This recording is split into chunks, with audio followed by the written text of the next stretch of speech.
Did ESPN just make one of the biggest mistakes in years, or is this simply the cost of doing business? Over the past 48 hours, ESPN has let go some of the biggest names in sports media, including Ryan Clark, Cam Newton, Carl Ravitch, Charles Davis, Bart Scott, and more.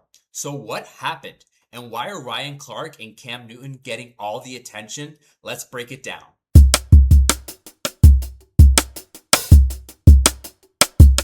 What's up, everyone? My name is Nelson. You're watching the GameFlow report, and if you've opened X, Instagram, or YouTube, you've probably seen the same headline over and over again. ESPN is cleaning house.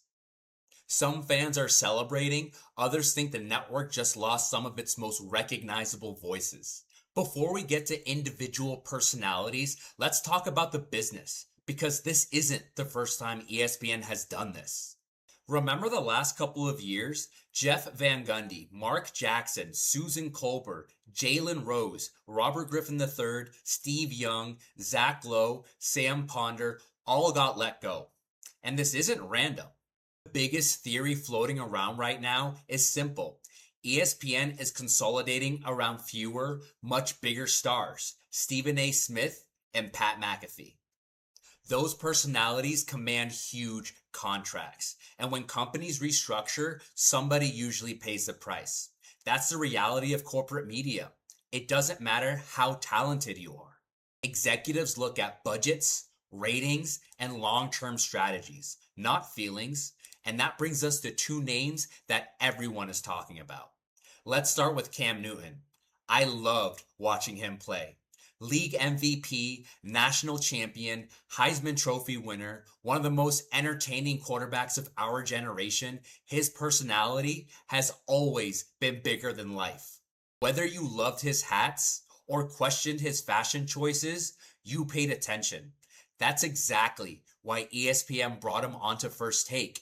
He gets people talking. But here's the difference between Cam and a lot of traditional TV personalities. Cam doesn't need ESPN. He built his own platform. His 4th and 1 show has his own audience. He owns his content. He controls his brand. If anything, this will free him up to make even better content. So while getting laid off is never good, I'm not worried about Cam Newton. Not even a little bit. Now, let's talk about Ryan Clark. When the news broke, I posted this on X. Ryan Clark out at ESPN. While budget layoffs are driving the moves, you wonder if past friction, like the tense off-air blowout with Peter Schrager on Get Up, played a part. ESPN loses an elite, unfiltered, pro-player voice here. With the pivot, RC will be just fine. And these were the replies. Brutal. That reaction didn't surprise me. Ryan Clark has never tried to be the safe analyst. Throughout his ESPN career, Ryan Clark would often step into conversations that most sports personalities would avoid. He talked about race, culture, politics. He got involved in the Caitlin Clark and Angel Reese debate. He made comments about RG3 and his wife. The conversation about Patrick Mahomes, Lamar Jackson, Jalen Hurts, and their blackness. Whether you agree with him or not, Ryan Clark wasn't afraid to say what he believed. He talks the same way that he played football. That's exactly why he built such a loyal audience. It's also why many people don't like him. Do I think that constant controversy played a role in ESPN moving on? Absolutely. Networks generally prefer personalities who attract viewers without creating controversy. Ryan Clark rarely fit that mold. Now, let's separate Ryan Clark's opinions from his football analysts. Has he had bad takes? Oh yeah, definitely. Saying that Brady, Manning, and Breeze weren't generational talents, picking Tua over Justin Herbert, his exchange with Peter Schrager, those takes deserve criticism. But here's my question to you.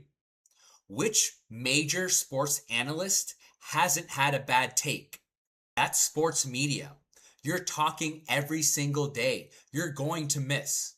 What I appreciate about Ryan Clark was his football mind. He broke down coverages, defensive adjustments, safety play. You can tell you were listening to someone who actually played the game at a high level. He wasn't perfect, no analyst is, but he brought something unique. So where does ESPN go from here? They're betting bigger than ever on their personalities like Stephen A. Smith and Pat McAfee. Maybe it works, maybe it doesn't. We'll find out this NFL season. One thing is becoming clear. Former athletes are realizing they don't need traditional television anymore. They can build their own audience, own their own content, and speak directly to fans. That's the future. And honestly, I think we're already watching it happen.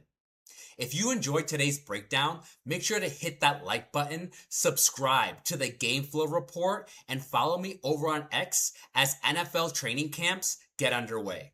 Now, I want to hear from you.